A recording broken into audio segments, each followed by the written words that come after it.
Hello, everybody. I am Rob Charles, and this is a brand new show we have here on TribeNation.net, the radio station here for all the Tribe Nation artists.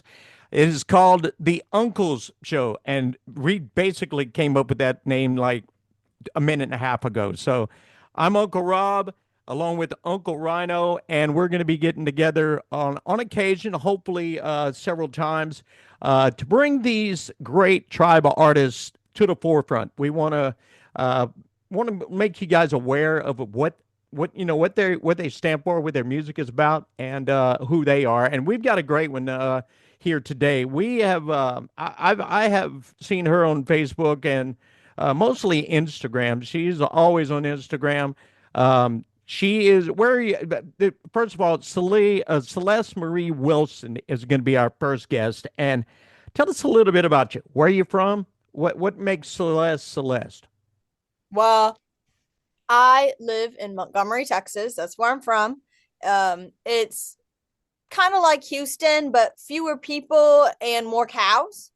So that's fun. I call myself a medium-sized girl, medium small town girl, not really a small town because I've been to real small towns before.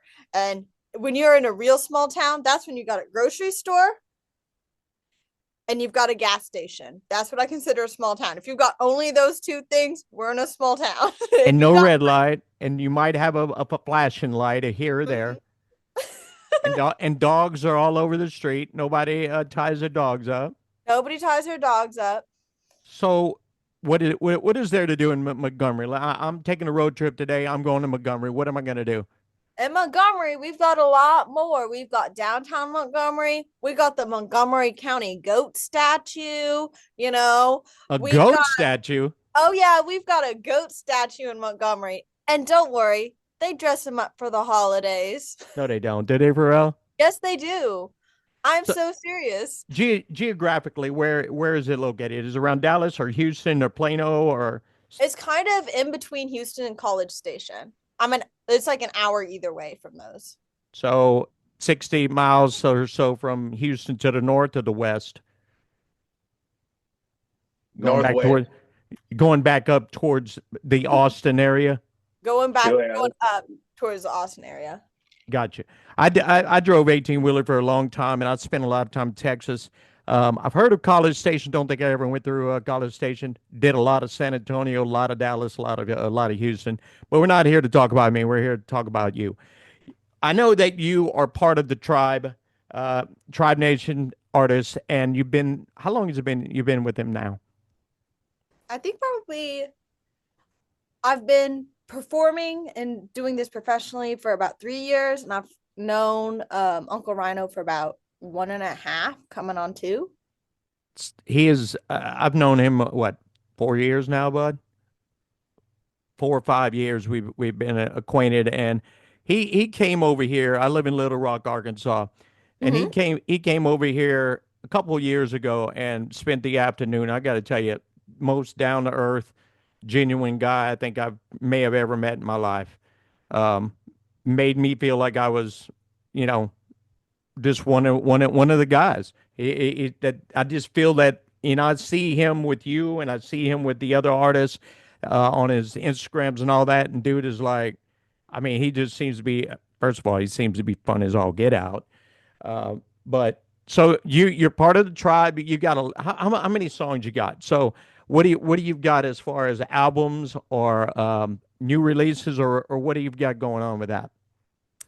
Well, I am under contract, so I can't tell you everything because when you sign paperwork, you're not allowed to Yeah, say everything. But you got no disclosure. I got it. yeah, but I do have some stuff coming out pretty soon. Just sent things to them. It's gonna be a new single, party song for spring break kind of thing. And it's gonna be fun. I've got about 8, 9 songs out now. I think my two biggest ones are If I Sim for You and Ever Wanted. Awesome. You See, can tell him. You can tell him who produced that project. Yes, Jim Riley did produce that project. He's a good friend of mine. He produces for Sheryl Crow and a whole bunch of people. He's a veteran Nice. in the industry, just super, super sweet, down to earth. Now, was that filmed? Was that recorded in Nashville? Yes, it was So that recorded in that Nashville. that was part of your trip that I'd seen Yes, you it was. gallivanting all over the place, and it seemed like I'm like, dude, they're living the rock star life for sure. It's like every day you guys are doing something else. I'm like, dang, that looks fun. That's how me and my mom are 24/7. It's kind of like, I think Uncle Rhino calls it Thelma and Louise. We just Thelma and Louise around Texas, you know, all over wherever we're going, we're just like two little peas in a pod. And when you get Ryan in there, we just start, well, Ryan and I are troublemakers together. So mom has to sit between us. But See, Well, I think I'm the one sitting between you and your mom sometimes. so I they're the think, troublemakers. yeah, I think after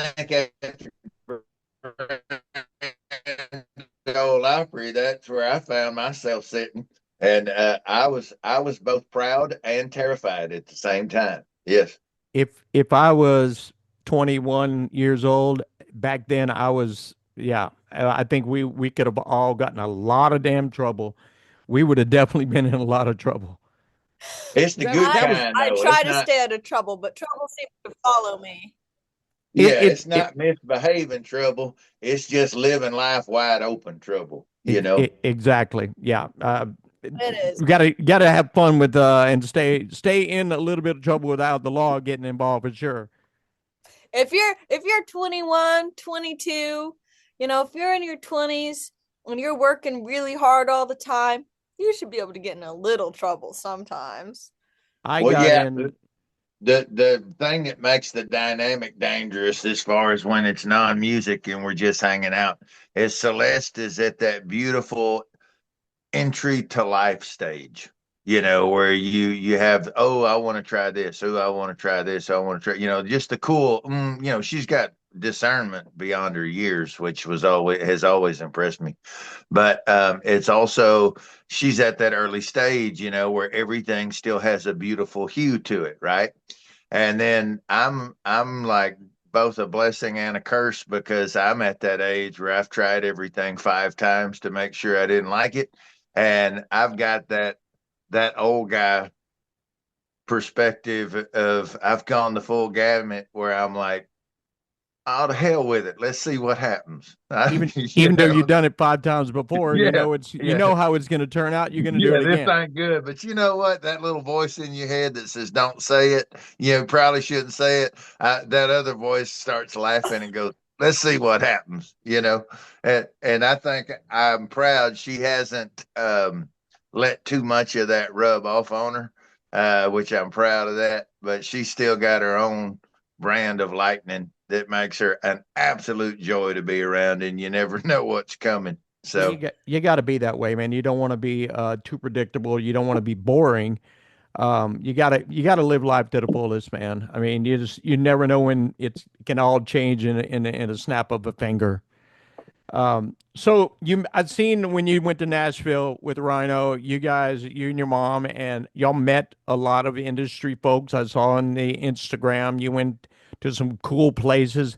Um, how old are you? Like 21, 22? I'm 22. So you're 22 and you're going to Music City. Okay, so you say you've been singing for like 3 years, but like Nashville is not even just country music anymore. Nashville is like Motley Crue is now out of Nashville. Evanescence is out of Nashville. You have all these rock bands that are out of there. What was it like going to Nashville and going to some of those recording studios that I saw you on Instagram? And I mean, was that like wow? I think my favorite part of doing anything is the actual creation of things. So like getting to write the songs, getting to record the music. And for some reason, I don't know if something's just broken in my brain or something, but it's like the awards, the names of things like that. It doesn't it doesn't impress me that much. Like I'm happy.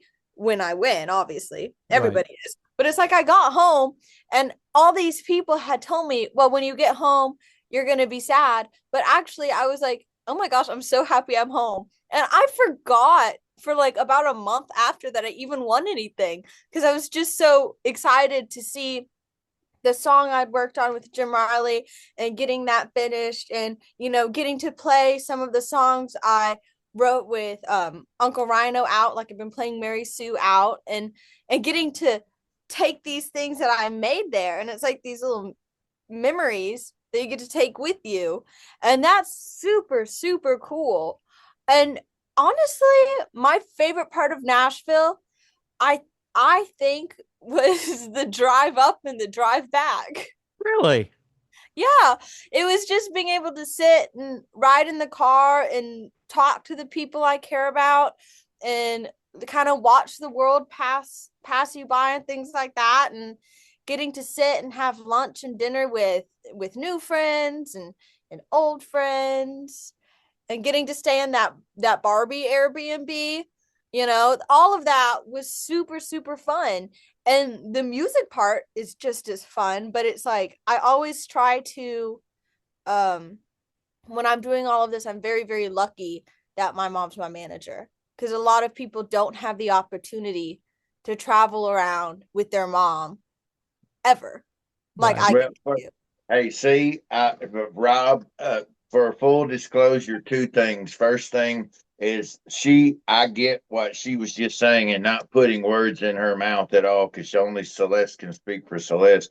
But just for full clarity, she's extremely and was extremely grateful and thankful when she had received acknowledgement from her peers and the other entities.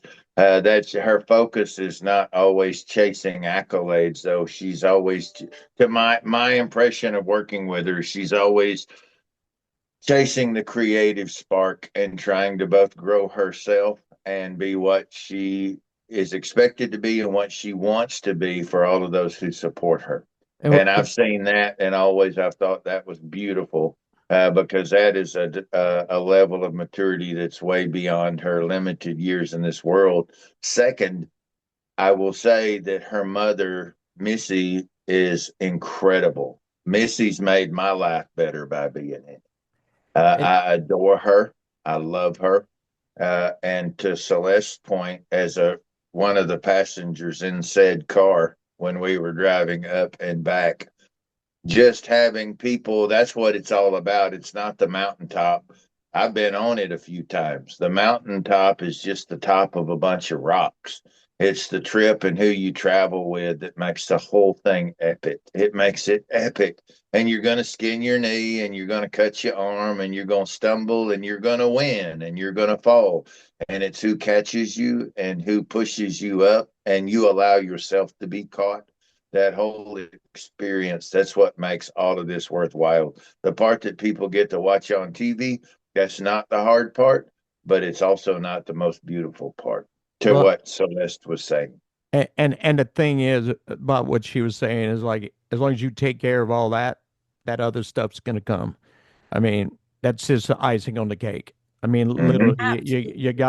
you gotta stay grounded. You gotta stay true to yourself, and you gotta appreciate every single moment. I mean, I'm sure it would mean more to you if you had to work your butt off for several years to get something than them just to come out. Oh, hey, by the way, Celeste, you're now a superstar.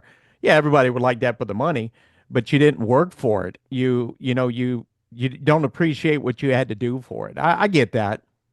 No, absolutely. And it's like me and my mom, you know, we usually wake up super early and stay up super late working. Like I don't that's mainly what we do, but it's so much fun because I get to do it with her. It's so much fun because it's like even the tiny things of like when I was getting ready to go to the Josie Awards, we were gonna pick out a dress. And you know, at the time I was like, oh my gosh, mom, I don't want to spend all this money on a fancy dress, you know, because fancy dresses are ridiculous. And if you're a girl, you get to wear it like once. I don't know what's up with Yeah, that. that's exactly what I was fitting to say. And you're not even going to wear it all day. You'll wear it for 3 or 4 hours and you're done. So I went to a thrift store and the dress I wore to the Josie Awards was like $6. It was like $6. That's what I'm talking about. That Heck is what I'm yeah. talking. That is what I'm talking about. And They so we're going dress shopping, and I'm trying to find the perfect dress that's like, in budget, so I have an so I can focus on spending my money on my music. And I'm trying on these dresses, and then it's like you find the perfect one, and that feeling of finding the perfect one, and that nobody else is going to have it because it's not on the racks at the store, so it makes it extra special. absolutely. And it's got a story already because it was somebody else's, homecoming dress or something like that. So it's, I don't know. It's And like, that $6 thrift store dress glowed up there on that center circle at the Grand Ole Opry in Nashville, Tennessee, when she stepped up and said her thank you, and she won Video of the Year at the Grand Ole Opry in the Opry House at the Josie Awards. How cool is that? And that's what I was gonna touch on that as well. I mean, you think about you were right there. Did you go into the circle? I did. So you think about all the people that have been in that circle. I bet your Rhino hadn't even been in that circle. Up on the stage? Yeah, Oh yeah, I played. but were you My in the circle?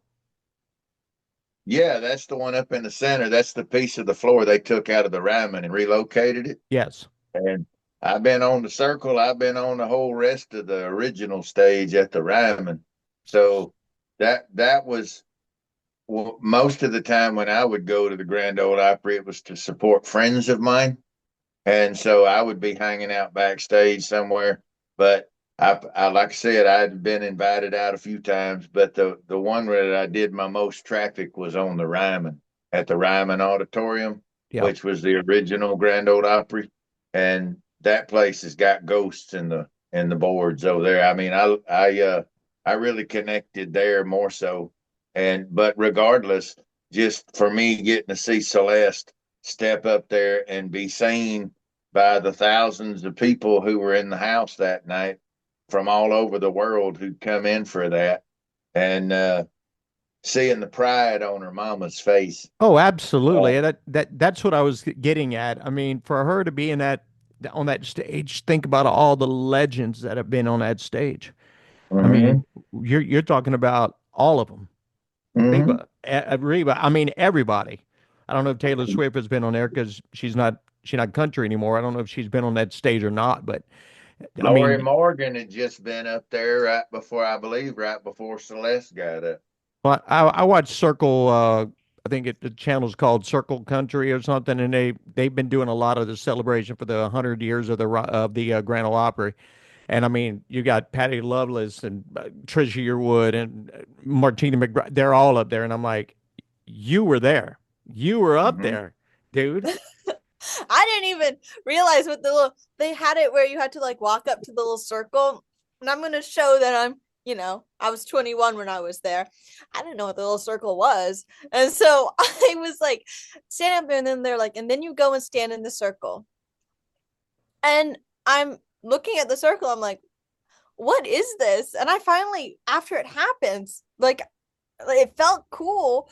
And I was sitting there, I didn't really know why. And then Ryan told me, he was like, do you know where you were just standing? And I was like, no. And I had to, after, have someone explain it to me. And then I was like, whoa. And then I had to look it up with my mom later. And I was like, that's really cool. So, like you We had a said, lot of those. We had a lot of those talks and moments during the Nashville trip. I felt like, correct me if I'm wrong, because I may be completely wrong, Celeste, but I felt like it was probably a couple weeks before you'd fully unpacked who you'd met and where you'd been. Is that accurate? A little bit, yeah. Like for me, like I said, those kinds of things, like it's really cool once I realize it, but I never realize those things in the moment. Like something crazy can happen to me and it won't process until sometimes years later. I was published in the National Poetry Foundation, which is by the Library of Congress and ranked as one of the top poets in the United States. Didn't realize it until like a year later. Like it didn't process. I knew it had happened, but it didn't process. And that's kind of where the Nashville thing is too.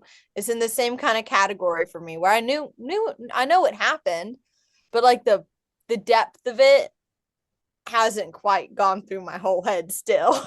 So my thing is, I would love for someone like you to make it to that level and be the next big thing because you seem very grounded, very, like you said, small town, very just very simple. You got a simple life. It's not all glitz and glamour, and I would love to see something really huge happen for you. I mean, it's got to be cool. I mean, seeing your music on Spotify and all that kind of stuff. I mean, I wrote one song that is on Spotify with another guy, and I that's my claim to fame is I got the writing credits for that one song.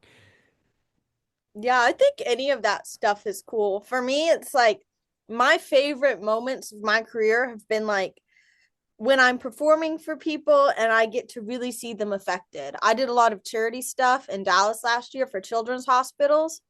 And getting to Nice. go up there and perform and have the kids have a really, really good time, like just a good time, like they're dancing to my song Fairy Fruit and they're having fun and they're listening to Taylor Swift covers or whatever they want to hear, I'm going to do.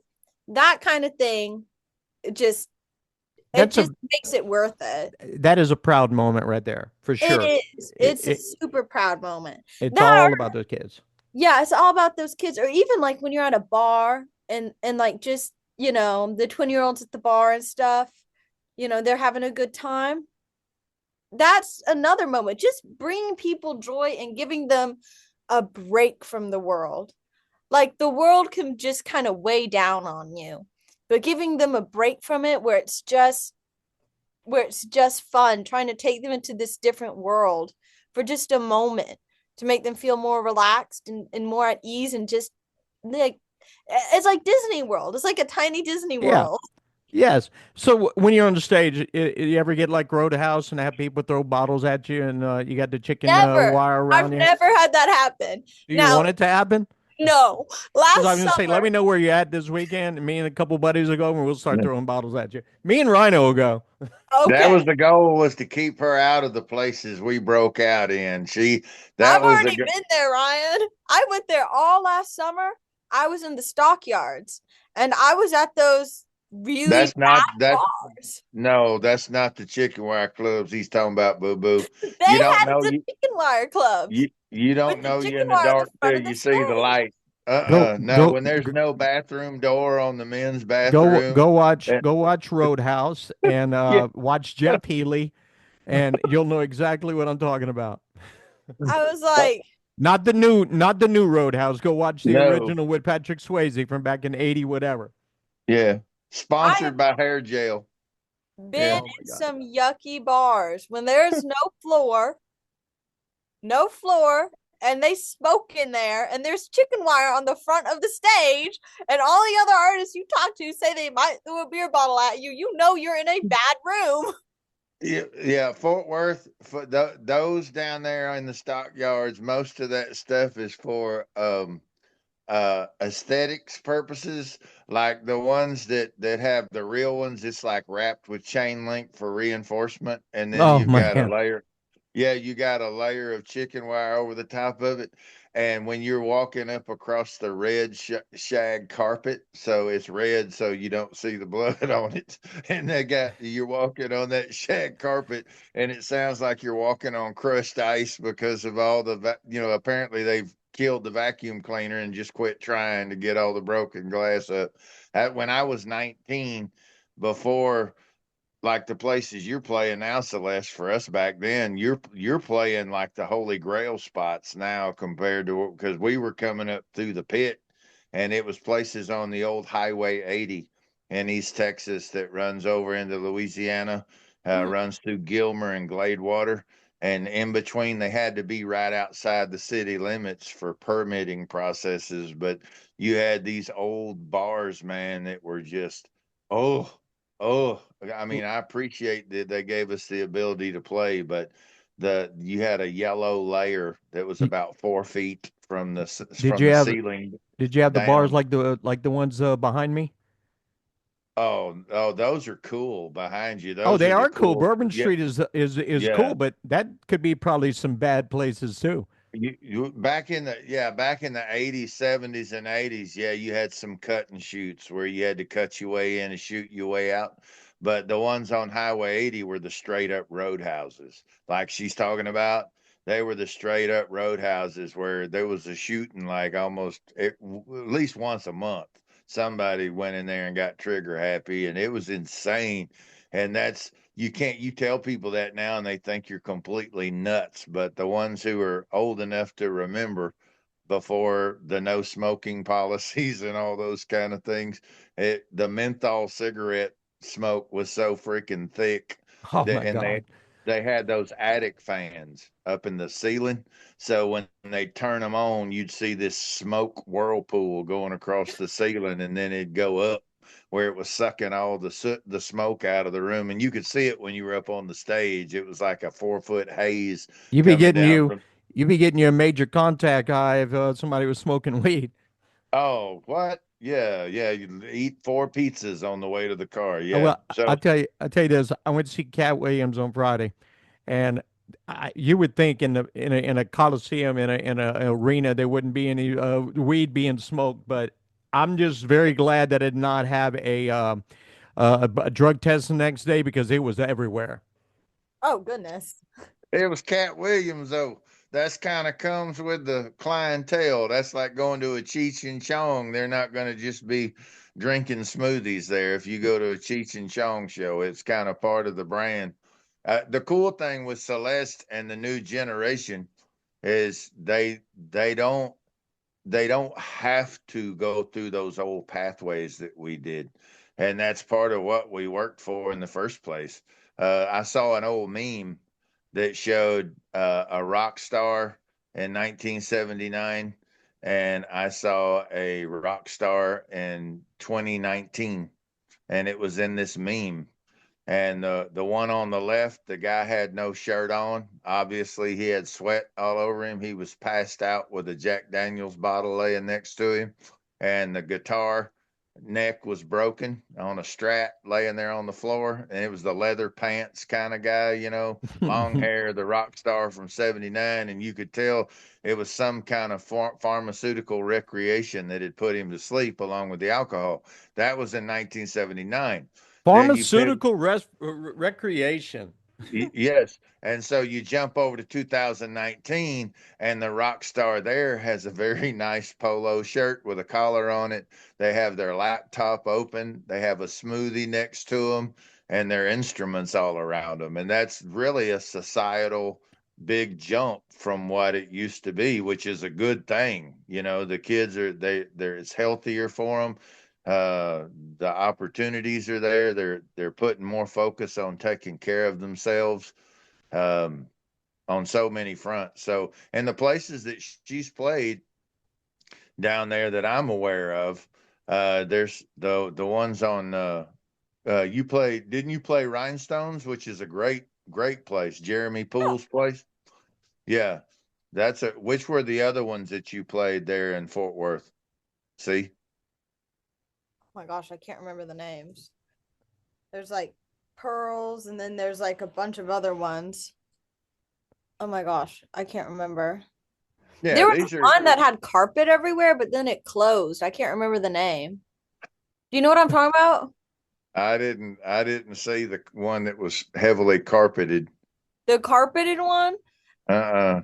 You don't You remember? had They had Horace Hall, which is a really cool vibe for songwriters that I saw.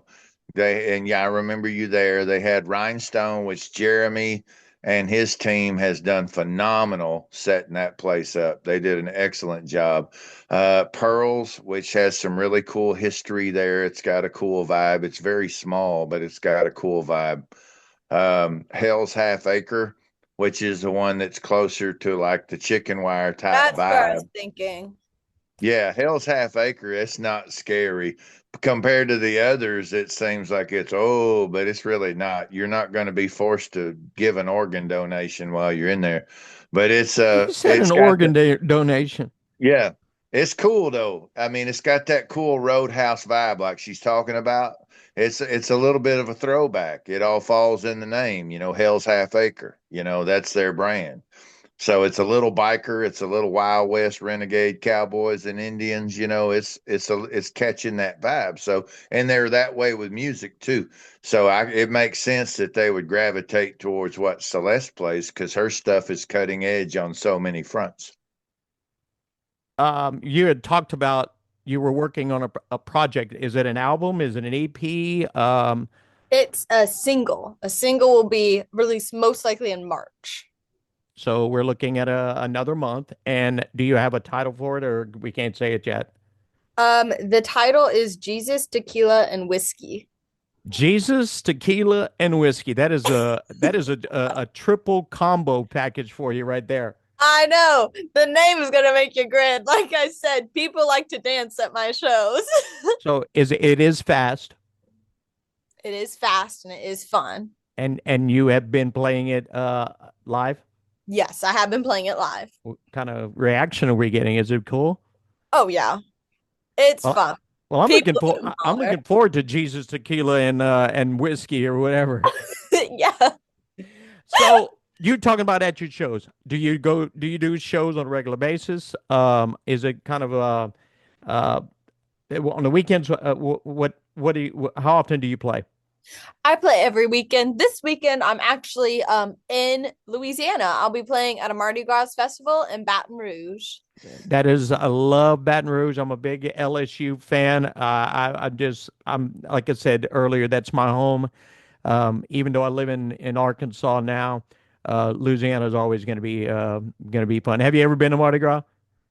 I've never been to Mardi Gras. I've been to Louisiana a lot, but I've never been to Mardi Gras. Oh, I know, you're I'm in in for for a a treat. time. I'm in for a treat. You might It's get like those bottles thrown at you. No, I'm just I kidding. hope not. So you play every weekend around Montgomery, or you All go? over. Usually up near the stockyards in the Fort Worth area. Small towns. I play a lot of small towns. At just small town bars, and then I play festivals. I'll also be um in March, and this is a big one. It'll be a full band, not just me. Although everybody loves acoustic gigs, full band gigs are different. On the 28th, I'll be at the Wild West Beer Fest Festival in Katy, Texas. People who love beer, this is a big, huge beer tasting festival. Um, it's like I think it's either the biggest or the second largest beer festival in the United States. That sounds like And it'd be a good time. yeah, so come on out to the Wild West Beer Fest and enjoy some music. I guess drink some beer. That's what you do at a beer festival. Yes, I'll take a diet Dr. Pepper, please. I'm just kidding. I'm just kidding.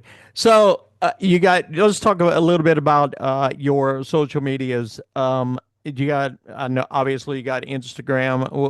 Tell people where they can get in contact with you and see what's going on with Celeste. Awesome. Yeah. The best place you can find me is www.celestemariewilsonmusic.com, my website. There you can find show dates, although not all of them are public because I do play private shows. But you can find all my public show dates. You can find my merch, my music, and basically anything you need to find, you can find on my website. You can also find exclusive behind the scene photos from my music videos on my website. Do you have a link on your website to all your other social media accounts? And all my social medias, if you just look up Celeste Marie Wilson, that's me. All of them, same handle. Well, the other day I was trying to tag you on Facebook, and I got the wrong one because there was a different one, and I looked at it, it was like they had like almost no followers. I'm like, that's definitely not her. Do you have the blue check mark? I do not have the blue check mark. So that's why that's why I tagged that one, and I'm like, that's not her. So I went back and looked again, and I found it, and then I tagged you when I played your song. That's on. I have another a radio show that I do, and that radio show goes around the world on like 80 radio stations around the world. And when I play folks, I usually try to tag them because I let them know, hey, I played your stuff, and let them know they're getting some love from the radio. Absolutely. That's awesome. So you can buy all your merchandise as far as your music, everything on your website. everything. You can get some t-shirts, a mug, you can get any of my I also sell MP3 and WAV files. So if you're not a stream person and you just want to own the file, Yes. you can go and you can buy the file and have it. So there's no compression in the streaming service. Do you have the little floppy, what is the little USBs? Oh, it 'Cause just downloads straight to their computer and they have no, the no, file. what I was saying was like some folks, if you want a Uh-huh. physical record, do you Oh, send yeah. those out or is it all digital? It's all digital right now. I'm working on getting some physical stuff together though, because But I love buying. I have a radio player in my room. I have a CD player and I listen to the radio pretty much every day. So I'm a huge physical media person. If I can hold it and it's mine forever, I yes. like it a lot more than streaming. See, like with what I do, I have a lot of promoters, artists, record companies send me the music, and it's like I appreciate it, and I mean it makes it to where I don't have to buy it to play it. But it's like sometimes you want that physical, this is mine. This is mine. And a lot of artists that I have dealt with in the past, they'll actually, if you buy the physical CD from their website or whatever, they'll actually sign it for like $2 extra or whatever. Some of them don't charge anything extra. Sign it. And early on, I've been doing this independent radio thing now I'm in my it'd be 11 years this month. So early on, I had a lot of them would send me CDs and T-shirts and pictures and all kinds of stuff, and there was always signature and signed and everything. And I'm holding on to every one of them in case they get real big one day. And I'm like, you see this? Remember this in 2014 when you were nothing? So Awesome. we is that Uncle Ron on the back? Yes, sir. I'm here. I'm just watching. Oh, I thought you had said something. I'm sorry. No, sir. We were just sitting here, not including you anymore. I was feeling like a No, little hog over I here. like that. Y'all are the two good looking ones, so I'm trying to stay out the way. Well, we're just happy to have. I am happy to have both of you guys here on our debut show for the station. I mean, this is physically going to be the first non-music show that we put on TribeNation.net, and I'm excited about it. I'm really excited about it. I'm super excited about it. This has been so far and will continue to be a lot of fun. You can go listen. Like I said, I'm gonna make it play every day, maybe sometimes maybe twice a day until I get everybody in it, and then you'll have a mix to where an interview will be playing at least once every day. Um, I haven't really decided exactly what time would be a good time. I'm sure in the afternoons would probably be a better time. You get more people to listen. But again, the station is heard on the other side of the world, so you could play it at midnight, 3 o'clock in the morning, and it's being played at 9 o'clock in the morning in England somewhere or Australia or what have you. But we're about to close up the interview with you. Yeah, just first of all, it's been a great having you here. I'm gonna play a couple songs by you to end the little program that we have today. You have anything in particular you want me to play? Just it's your Um, choice. will you play If I Sin for You? Is you want to sing right now, or is that the name of the song? That's the name of the I song. was like, yeah, if you want to sing right now, we'll Oh, sing. no, no. It's called If I Sin, SIN, Oh, for you. if I sin for you, tell it. Yeah, I'll play that. Tell me about it. So Tell me the backstory. the backstory. This song is kind of about I'd heard like a lot of songs and a lot of stories from friends that are kind of like, you know, about like these bad boys and how they're enticing and all these things. And I felt like, it's kind of a double-edged sword, you know? Like I feel like that ending up in that kind of relationship wouldn't be very good for you. And at first I was writing this thing, I'm gonna be so brutally honest because I don't lie. I was writing it in the bathtub. and I was in the bathtub. Didn't the paper get wet? No, because I get the little crayons for toddlers to write on the wall. So Aw, do you have a little whiteboard? Like one of those eraser boards? That's what you need in your bathtub. you Put know it the right there on the soap wall. crayons? The The what? soap crayons that you can write on the wall, like for really little kids. Really? I have those. Is And that I what write, is that what you're writing for on the wall? yeah, Dude, that is awesome. yeah. So I just get the little kid markers, the ones that are for the bathtub, like the bath time Yeah. crayons, and I write on my wall. I'm like, they're not that expensive, and I don't if it gets wet, whatever, and I can just rinse it off after. Do you leave it there until you learn and remember every word, or I do. Sometimes I just take a photo of it. So That's what I was gonna say. You better take a picture of it before it gets washed off. Anyway, back to the song. back to the song. So I'm sitting there, I'm writing, and I don't know what I'm writing about, because I'm in the bathtub and I'm writing with the crayon. And I'm writing and I'm sitting there, I'm looking at it. And I was like, I think the first line I had written was he was bottled moonlight, raven hair, eyes of night. And I was like, that's kind of like a cool imagery thing. And I was like, when you hear that, you kind of think of this, you know, bad boy kind of character. So then I started expanding on it. And I, got out of the bathtub. I had a couple verses, didn't really know what it was about. Still wasn't sure what it was about. And I finally went and sat at the piano. And I had this whole first verse, he smelled like the crisp air and apples from a tree. He'd pray beside me on his knees by my feet. Though he is serpent, and I may be Eve, to live is to sin, babe, if you wish to be free. Had no idea what I was on about. I was like, this is great. I've lost my mind. And then I finally get to the chorus and it kind of all came together. And I finally understood what I was saying. And I got to the punchline of, if I sin for you, will you pray for me? And I was like, oh, I understand what I'm saying now. I'm talking about how relationships can be, complicated for girls. And because, I'm 21 and this is something you have to think about.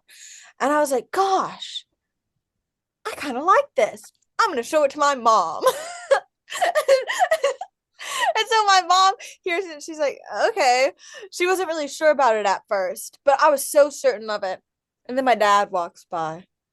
And when I tell you this man's heart stopped, when I tell you I've never seen him look so distraught by something I was singing, he turns around and he goes, who is this about? I'm not dating anybody. Do I need to go find him? Is that what he said? No, yeah. He was like, who is this man? And I'm like, no, there's no man, Dad. But of course, the minute you say there's no man, I swear there's no man. Who's gonna believe you? That sounds like a big fat lie. And I'm like, so my dad's like, I know there's a man. He's on my Instagram looking up, trying to see if there's a man. There's no man. See who's been following and liking and commenting. It's that guy right there. That's him. No, I was like, Dad, there's no man. And so finally he got that there's no man. And then very next day after I wrote it, I immediately called up. And I don't do this very often. Usually I kind of let a song marinate for like a month or so before I tell anybody even about it, like to record. I play it out and see if people, but this song, I immediately called my producer and I said, I've got a song. And he was like, have you been playing it out? I was like, no. And he was like, okay. And I sent it to him and everybody was kind of unsure about this song because it's just like a little like risky for what I would normally write and what I normally say. And I was like, no, trust me. And I told my mom, and we laughed about it a week ago, but I told my mom when I wrote it that I needed to record it because that song was going to take me to Nashville. And at the time, I sounded like a very silly 20-year-old. And my mom laughed at me and I laughed at me too because I was like, I don't know what I'm saying. But then flash forward to a year later, that song literally took me to Nashville. Wow. But see, now you got to come up with another song that says there's no man. Yeah, there's no man. Well, I have a boyfriend, but I didn't at the time. I get it. So we're going to play that, If I Sin for You. It has been great having you here. I'm going to play that one, and I'll choose another one to play at the end of the segment. Thank you so kindly for coming in today, Uncle Rhino. Appreciate you, bro. Yes, sir. Proud of Miss Celeste. She's doing amazing things. And if they get a chance, it's worth their time to go check out Celeste Marie Wilson.com. Go check her out. Definitely, we talked about that a while ago. They need to go check out where she's playing. You just to me seem like a big bubble of energy. Yep, I am. And you know the weird part is it never goes down. I can be exhausted and it's still up here. I used to be that way when I was 22. I'm 50s. I'll be 57 now. I'm not. No, I'm I don't not. think it's gonna go away because my mom is like that and my dad is like that. So I think this is me the rest of my life. Well, let's hope that you have always got that bubbly personality and you're always smiling and happy and lighting up the room wherever you go. Absolutely. Guys, thank y'all so much. Thank you for listening to the Uncle Show right here on Tribe Nation, tribenation.net right here. Thank y'all. All right. So that's where we'll cut it. And I'll put the two songs in. I'll just choose one of your other songs, probably another fast one. Make sure that that I have that song. I don't know. I've got a lot of your It's stuff. in, I don't. you, yeah, you've got it. Well, unless she pulled it off of the Spotify playlist, because you've been playing it, and you've been playing Fairy Fruit, and you've been playing. I think I had Willow in there. That was one, and Ever Wanted. When she released that one, I made sure to push that one up to the front for the Okay. radio station. That means I've already got it and it's already edited and everything's going to be ready to go with that. What I'm going to do is I'm going to put both of these segment interviews together, and I'm going to make it one big one, probably be about an hour or so. Again, thank you for your time. I'm glad we finally got to get this thing done, and nothing but the best of luck to you. Absolutely. And I can't wait to see all the other interviews with this show. And I'm super excited for y'all. Well, you're going to be played. I'm probably, it may be a couple days before I get it all edited down, and I will start playing. I'll send, do you answer your own Facebook or does somebody else? Me and my mom do. So I will probably send a message on your Facebook or your mom's phone or whatever, and just let you know that it's edited. I can email you a copy of what it's going to sound like. I usually do that on my other radio show. I um I send the artist the whole interview, let them listen to it, and when they're happy with it, then it airs. If they don't like it, hey, I need you to pull this out of there, or I don't like this, or I don't like that, then I get rid of it until you like what it does. I've never had to edit anything yet. So um, I will get to working on that. Appreciate it. Have fun in Baton Rouge this weekend doing your Thank Mardi you. Gras deal. Think about me because I'd love to be there. Absolutely. I will. I'll eat some Louisiana food for y'all. Man, I have been seeing nothing but crawfish all over my Facebook today, Oh and my I'm gosh, like, it's haunting you. I It's love crawfish. stalking you. Crawfish is Well, like the you whole. got to be careful because that's what got me this weekend. Would you eat? I Did you eat one with a straight tail? Well, I think I probably did, and I knew better. And because it was our Friday was our 27th wedding anniversary, Happy Oh, so anniversary. I had a huge crab boil where these folks it was all lobster and it was all Alaskan king crab and probably about 300 pounds of crawfish Ugh. and mussels. I had all the Italian mussels and ridiculous loads of the royal red shrimp. And I did all that and made it so me and the girls, Emma and Melissa, we just had a thing with just us when it was over, and we were all sitting there. We had a fold out dining room table we put up right in the middle of our living room, and we had the big screen TV going, and we just made it a family thing and ate till we couldn't sit up. And Melissa was feeling a little bit of a way that Saturday night, but I thought maybe the spices just caused the feet to start moving. So that was that. But and I was fine. And then yesterday it took me down, bro. I Well, mean, it took me down. I will tell you this: when I lived when I was growing up in Louisiana, we would have crawfish boils, especially this time of the year, every week. And the old people always said, and this is something you really got to listen to: do not eat the crawfish if the tail is straight.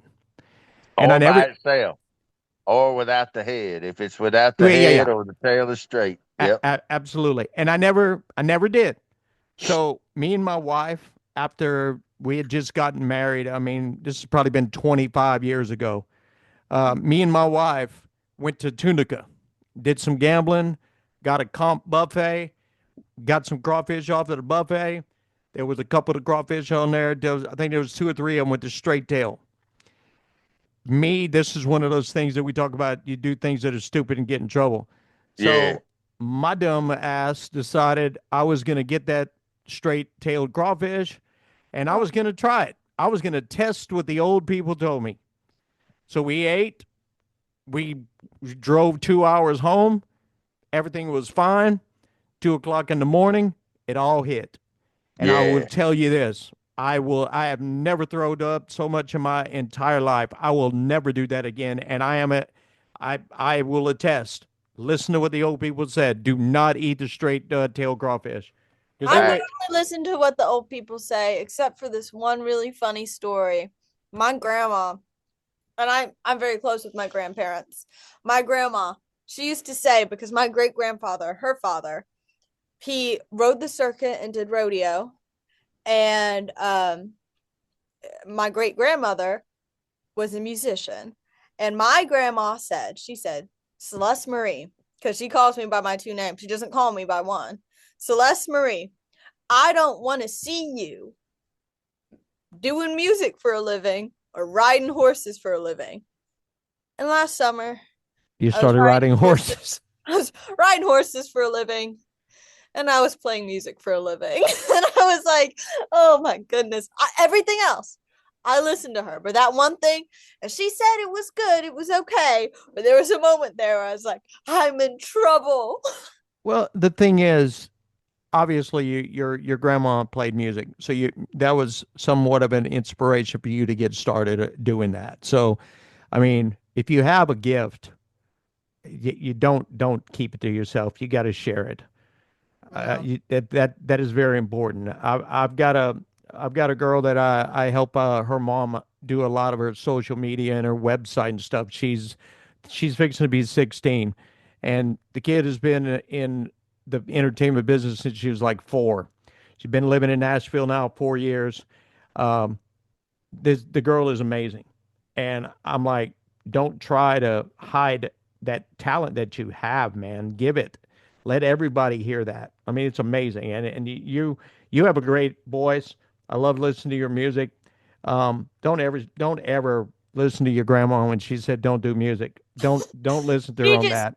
she just doesn't want me to get in the bad side of Oh, things. there is I get that. There's a There's whole the dark side to it. bad I know. side. And your uncle over there has probably told you all about what the dark side could be like. I walked through it. I've seen it. I just had this conversation with a producer in Nashville today, and we were talking about the people that we knew that had all the top accolades that are battling. I mean, they had everything. I mean, all the Grammys, all the number ones, and everything. And right now, they're in a fight for survival for their very soul right now. Yeah. And we know them personally, and we were discussing that, and the fact that me and him both always were hard headed. We wouldn't just fall in line where they wanted us to just fall in line. And I would do it I would do certain things for the music. I would do certain things for creativity, but I wouldn't fall in to certain movements because I didn't believe in them. I had a level of discernment that even if I didn't understand why, it told me to pump the brakes. And so I didn't get caught up in a bunch of things because I did not choose to place my physical self in the proximity where those things were going to manifest and happen. And you need to listen to this man. He could definitely put you in the right path, man. well, she's in a good place. She and I've worked together quite a bit. She's to a point right now where she's got her path is beginning to break, and she's going on to do everything that I ever wanted her to do, that I've always hoped for her and her family. It's not just her. She's got an entire family wrapped around her that are all part of what she's doing, and that's the only way it'll truly be successful. So when I was working for her, I was working for her family also. I don't always know how to articulate it with a PowerPoint presentation. Sometimes I just go, no, don't do that. But in reality, there's certain periods too where everyone has to have the right to go and explore and learn certain things, and just know that if someone really loves you, they always love you, and that's not a conditional thing or anything. So if she ever needs me, I'm going to be there. If she calls me, we're going to sit down and figure out what's going on and what we need to do. And if not, I'll always, whether she and I are working together or not, I'll be screaming and yelling and clapping from wherever I'm at. She may not see me, but I'll see her.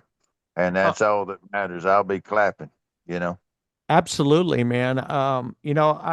Over the 11 years that I told her that I was doing this, we played 100 million people, and I would say the most successful person that I played way back in the day, who is somebody today, is Cody Johnson. Yeah. I remember playing him 12, 13, 14 years ago, whatever, and the guy is like, he's at the top of his game right now. Yeah. Well, and that's now his work starts. Before, everybody thought the climb was the hard part. It's not. It's staying there, because once people can smell money on you, once they see that the dirt's brushed off and they can see the sparkle, that's when the real threat happens. It's people like me. When I was Celeste's age, I thought my prayers were answered when I would get a record deal, but in reality, that's where the danger begins. And I didn't understand all that then, and they have options now that we never had before. So it's her world now. It's a better world now.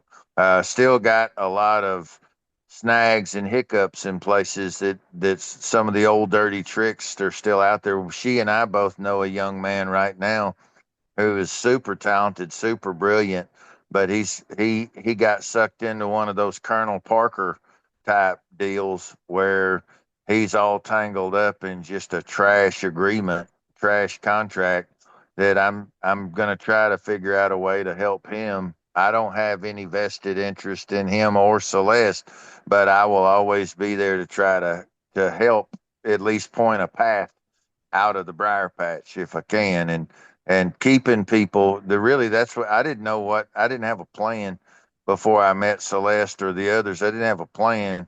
I was just doing something I loved with people I loved, and if I could help some folks, then I was happy to do that. And now I see one of the biggest things. A lot of these folks, man, they start wrong, and if you start wrong, you stay wrong. And if I can help just a little bit with different ones to keep them from that happening, lift them up out of the dirt where the people on the hill can see them and see the sparkle that they've always had, but now it's visible now. Then those people on the hill they'll come down from the hill I used to sit on, and they'll want to be a part of it. And at that point, I can hand stuff off and move on. Or if I'm called to help or needed for any reason, then I'll always figure out a way to be that guy. But if you're ever mine, you're always mine.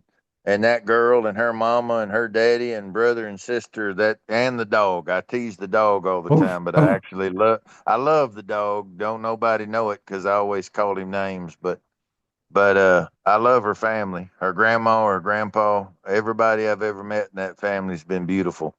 And this one that you interviewed today is a real genuine artist. Or this is what the music business needs more of. Yeah, and you were talking about the record deals, and I mean, there's snakes out there. I mean, you got to watch them. That's the biggest thing. The the 16-year-old I was telling you about, she's had offers, but it's like those deals are not they're not designed to help her. No, They're designed for that record company, and her mom, and she's like, we ain't getting into that. I mean, when you Yeah, it when you just when you start off and you're way behind and you're losing from the get go, it's like he said, you'll never catch up. yeah, and it's all about with those contracts and record companies and stuff. It's about finding the one that fits you. That's It's right. like going shoe shopping. It's like the shoe's not going to change your life, but if you got a shoe that's too small or a shoe that's too big, you're going to look like a clown or you're going to, have blisters on your feet. You want to make sure the shoe fits right. And if you find a shoe that fits right and learn to work in a team, then you're fine. But you can't go and sign something based off of the idea of being famous. It doesn't matter. The being famous doesn't matter. I've had a lot of artists that tell me what you just told me. They would rather stay an independent artist, be true to their self, make enough money to live, rather than be a sellout or get into some big contract that they lose their butt off of. That that's an option now.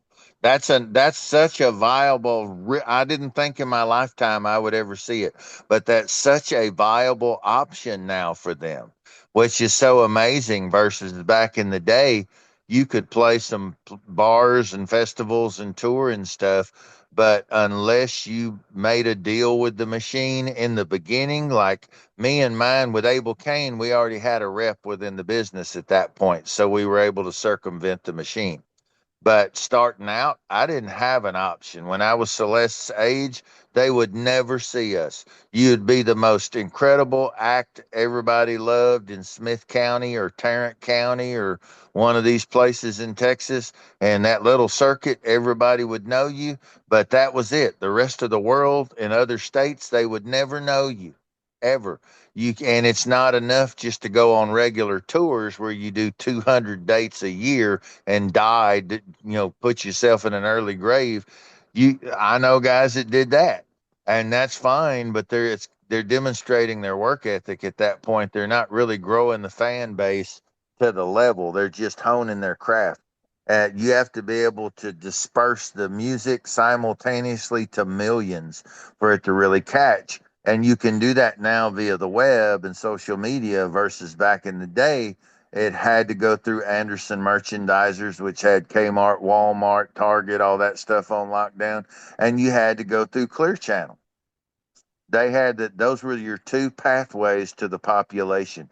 And if you didn't have those, you would be forever stuck right here at just touring around and selling stuff out of the back of a pickup truck.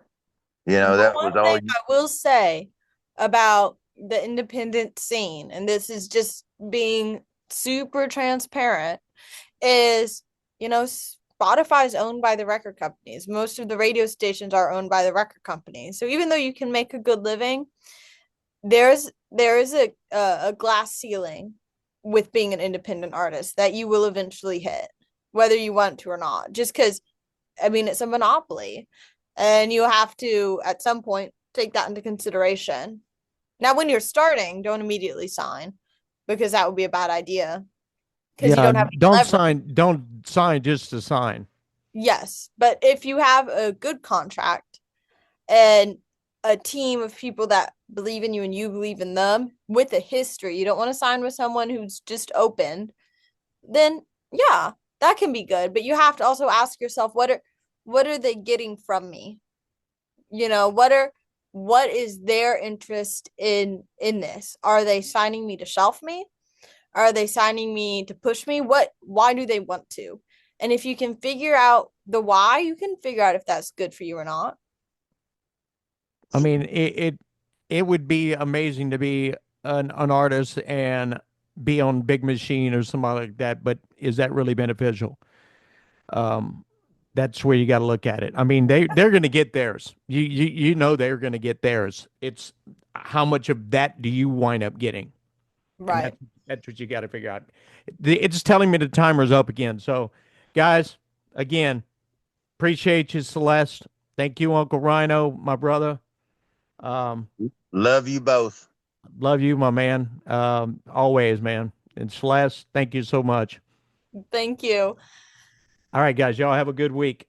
You too. Bye, Y'all have a everyone. good one. Bye bye Bye. now. Love y'all. Bye bye.